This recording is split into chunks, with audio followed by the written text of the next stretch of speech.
Search team जब उस बर्फीले पहाड़ पर पहुंची तो उन्हें लापता हाइकर्स का टेंट तो मिल गया, लेकिन उसकी हालत देखकर उनके रोंगटे खड़े हो गए। टेंट का दरवाजा बंद था, लेकिन उसका कपड़ा अंदर से चाकू से बुरी तरह चीरा गया था। कटे हुए धागे बाहर की तरफ लटक रहे थे, जो चीख चीख कर बता रहे थे कि अंदर बैठे लोग किसी खौफनाक चीज से बचने के लिए टेंट फाड़कर भागे हैं। बाहर बर्फ पर कदमों के निशान छपे थे, लेकिन -30 डिग्री की उस जानलेवा ठंड में वो निशान नंगे पैरों के थे। पुलिस को टेंट से उनका कैमरा मिला, कुछ अजीबोगरीब तस्वीरें मिली और उनके सफर की हर पल की जानकारी देने वाली एक डायरी भी बरामद हुई। लेकिन इतने सारे ठोस सबूत और एक पूरी क्रिमिनल इन्वेस्टिगेशन होने के बावजूद पिछले 65 सालों में दुनिया की कोई भी एजेंसी इस केस को सॉल्व नहीं कर पाई। यह दास्तान है माउंटेन ऑफ द डेड की, जिसे इतिहास में ड्यातलोव पास इंसिडेंट के नाम से जाना जाता है। इस खौफनाक कहानी की शुरुआत होती है 23 जनवरी 1959 को। रूस के साइबेरिया में रहने वाले 10 बेहद अनुभवी और नौजवान हाइकर्स ने यूराल पहाड़ों की तरफ जाने के लिए एक ट्रेन पकड़ी। इस ग्रुप में 8 लड़के और 2 लड़कियां थीं। सबकी उम्र 20 से 25 साल के बीच थी और उनकी रगों में नया खून और कुछ कर गुजरने का जुनून था। इस पूरे ग्रुप की कमान 23 साल के इगोर ड्यातलोव के हाथों में थी, जो पहाड़ों का चप्पा चप्पा जानता था। इन लोगों ने अपने साथ एक डायरी रखी थी, जिसमें वो हर दिन की छोटी बड़ी बातें लिख रहे थे। ट्रेन के सफर के दौरान इगोर ने अपनी डायरी में एक बहुत ही अजीब बात लिखी थी। उसने लिखा, मुझे आश्चर्य है कि इस सफर में हमारा क्या इंतजार कर रहा है। क्या कुछ बिल्कुल नया होने वाला है? मानो इगोर को आने वाले खतरे का कोई हल्का सा एहसास हो गया था। अगले कुछ दिनों तक इस ग्रुप ने कभी ट्रेन, कभी बस, तो कभी ट्रकों और घोड़ों पर बैठकर अपना सफर तय किया। वो लगातार तस्वीरें खींच रहे थे। आखिरकार वो उस आखिरी बस्ती में पहुंचे जहां से उन्हें सिर्फ बर्फ पर स्कीइंग करते हुए पैदल आगे बढ़ना था। लेकिन तभी 28 जनवरी को किस्मत ने एक अजीब खेल खेला। ग्रुप के एक मेंबर यूरी युडिन की तबीयत अचानक बहुत ज्यादा खराब हो गई। उसके जोड़ों में इतना दर्द था कि उसका एक कदम भी चलना मुश्किल था। उसने भारी मन से अपने दोस्तों से विदा ली और वापस घर लौटने का फैसला किया। कैमरे में कैद हुई ये तस्वीरें उसी आखिरी पल की हैं, जब यूरी अपने साथियों को गले लगा रहा था। उसे लग रहा था कि उसकी किस्मत खराब है, लेकिन उस मासूम को क्या पता था कि असल में किस्मत ने उसकी जान बचा ली थी और वो अपने इन जिगरी दोस्तों को जीते जी आखिरी बार देख रहा है। यूरी के जाने के बाद अब वो 9 लोग सफेद बर्फीले रास्तों पर अकेले आगे बढ़ रहे थे। 1 फरवरी की दोपहर को यह ग्रुप एक ऐसे पहाड़ की तलहटी में पहुंचा जिसे वहां के आदिवासी खोलात सयाखल कहते थे। अपनी स्थानीय भाषा में इसका मतलब होता है मौत का पहाड़। कहा जाता है कि इन आदिवासियों ने इगोर को इस पहाड़ पर जाने से मना किया था, लेकिन इगोर एक साइंस का स्टूडेंट था। वो इन अंधविश्वासों को नहीं मानता था। मौसम लगातार बिगड़ रहा था। बर्फीली हवाएं अब एक भयंकर तूफान का रूप ले चुकी थीं। विजिबिलिटी इतनी कम थी कि उन्हें अपना रास्ता भटकना पड़ा। शाम होते होते उन्होंने पहाड़ की चोटी से कुछ ही मीटर पहले एक ढलान पर अपना टेंट लगाने का फैसला किया। रात के अंधेरे में टेंट के अंदर सबने मिलकर खाना खाया, हंसी मजाक किया और डायरी में अपनी आखिरी लाइन लिखी। मानव आबादी से सैकड़ों किलोमीटर दूर इस कड़कड़ाती ठंड और तेज हवाओं के बीच पहाड़ों पर ऐसी शांति की कल्पना करना भी नामुमकिन है।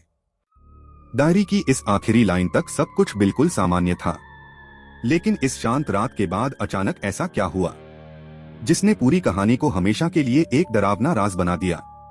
उस टेंट के अंदर ऐसा क्या दिखा जिसने इन 9 दिलेर लोगों की रूह कंपा दी। इस पूरे सफर को 16 दिनों में खत्म होना था। ये सभी लोग अपने परिवारों से वादा करके निकले थे कि पहाड़ों से नीचे उतरते ही वो टेलीग्राम भेजकर अपनी खबर देंगे। 16 दिन बीत गए, कोई टेलीग्राम नहीं आया। फिर 20 दिन बीते और फिर 25 दिन। ड्यातलोव के ग्रुप का कोई अता पता नहीं था।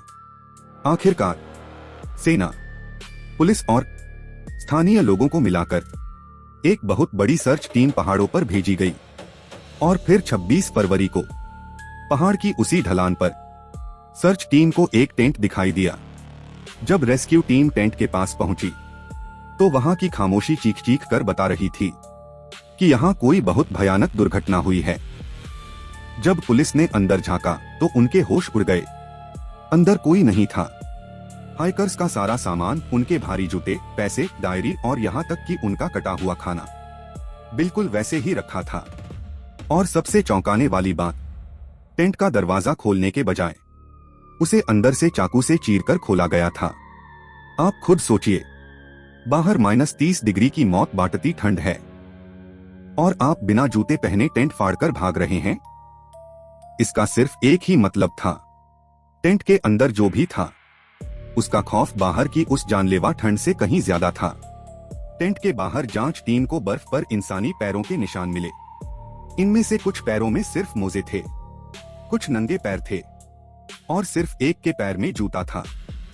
लेकिन जो बात पुलिस को सबसे ज्यादा परेशान कर रही थी वो ये थी कि ये निशान किसी भागते हुए इंसान के नहीं थे। जी हाँ, निशानों के बीच की दूरी देखकर लग रहा था कि वे लोग बिल्कुल सामान्य रफ्तार से शांति से नीचे जा रहे थे। मानो टेंट के अंदर जो खतरा था वो बाहर आते ही खत्म हो गया था। लगभग 500 मीटर दूर जाने के बाद ये निशान गायब हो गए। लेकिन जांच टीम आगे बढ़ती रही और जंगल की शुरुआत में एक बहुत बड़े पुराने देवदार के पेड़ के पास पहुंची। वहां उन्हें बर्फ पर जली हुई राख मिली और उसी पेड़ के पास जांच टीम को पहली 2 लाशें मिली। जब पुलिस ने उन लाशों को देखा तो वो सन्न रह गए। -30 डिग्री में इन दोनों नौजवानों के शरीर पर सिर्फ अंडरवियर और एक हल्की शर्ट थी। उन्होंने अपने गर्म कपड़े क्यों उतारे? जब टीम ने उस देवदार के पेड़ को ध्यान से देखा तो उसकी टहनियां 5 मीटर की ऊंचाई तक टूटी हुई थीं। उन लड़कों के नाखूनों में पेड़ की छाल फंसी थी। इसका सीधा सा मतलब था कि घने अंधेरे में अपनी जान बचाने के लिए या शायद टेंट की तरफ नजर रखने के लिए वो लोग उस ऊंचे पेड़ पर चढ़ने की कोशिश कर रहे थे। जांच आगे बढ़ी तो टेंट और पेड़ के बीच 3 और लाशें बर्फ में दबी हुई मिली। इनमें ग्रुप लीडर इगोर ड्यातलोव भी शामिल था। इन तीनों के चेहरे टेंट की तरफ थे, जिससे साफ था कि ये लोग वापस ऊपर अपने टेंट की तरफ जाने की कोशिश कर रहे थे। लेकिन रास्ते में ही ठंड के कारण वो जम गए। अब तक 5 लाशें मिल चुकी थीं, लेकिन बाकी 4 दोस्तों का कुछ पता नहीं था। जब मई के महीने में बर्फ पिघलनी शुरू हुई तो पेड़ से 75 मीटर दूर जंगल के एक गहरे खड्डे में बाकी 4 हाइकर्स की लाशें 13 फीट बर्फ के नीचे दबी मिली। इन चारों के शवों की हालत इतनी डरावनी थी कि देखने वालों की रूह कांप जाए।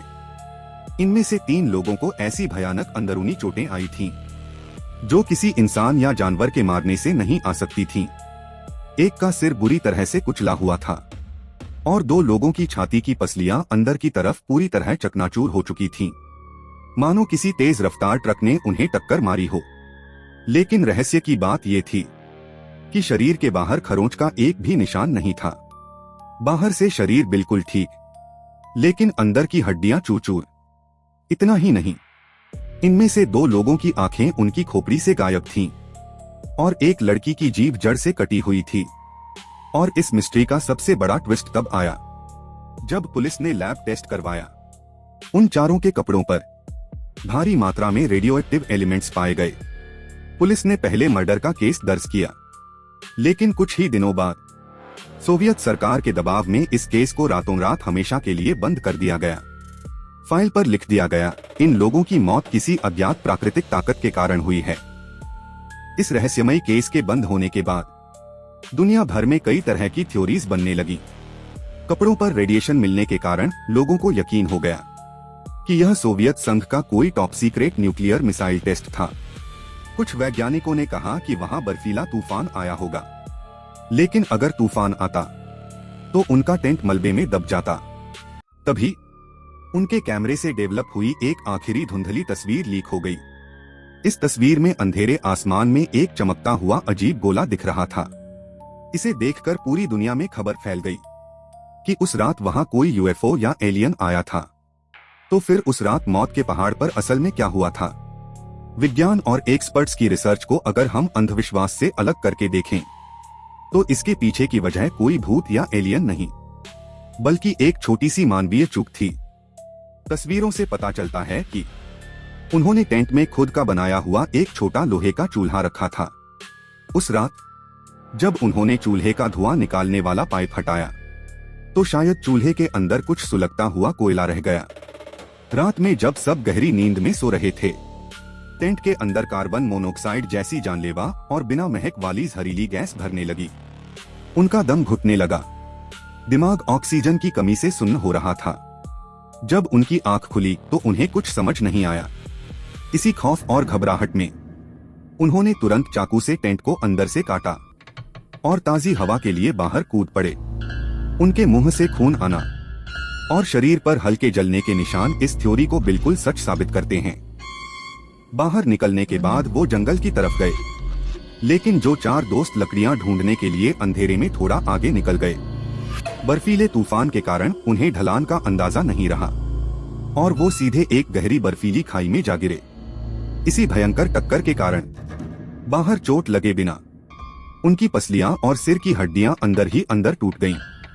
और रही बात आंखों और जीभ के गायब होने की, तो खड्डे में मरने के बाद उनके शव महीनों तक वहीं पड़े रहे।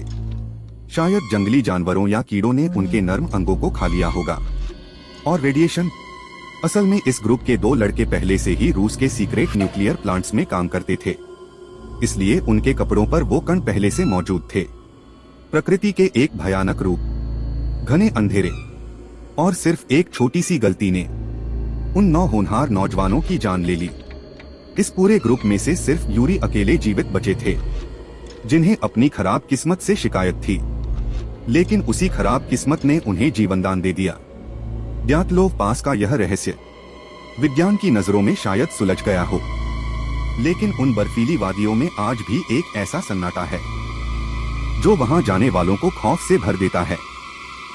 दोस्तों, आपको क्या लगता है, क्या यह सिर्फ एक हादसा था या फिर कोई ऐसा गहरा राज जो हमेशा के लिए बर्फ में दफन हो गया?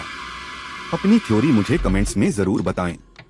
अगर कहानी ने आपके रोंगटे खड़े किए हों तो वीडियो को लाइक करें और चैनल को सब्सक्राइब करना ना भूलें। मिलते हैं अगले वीडियो में।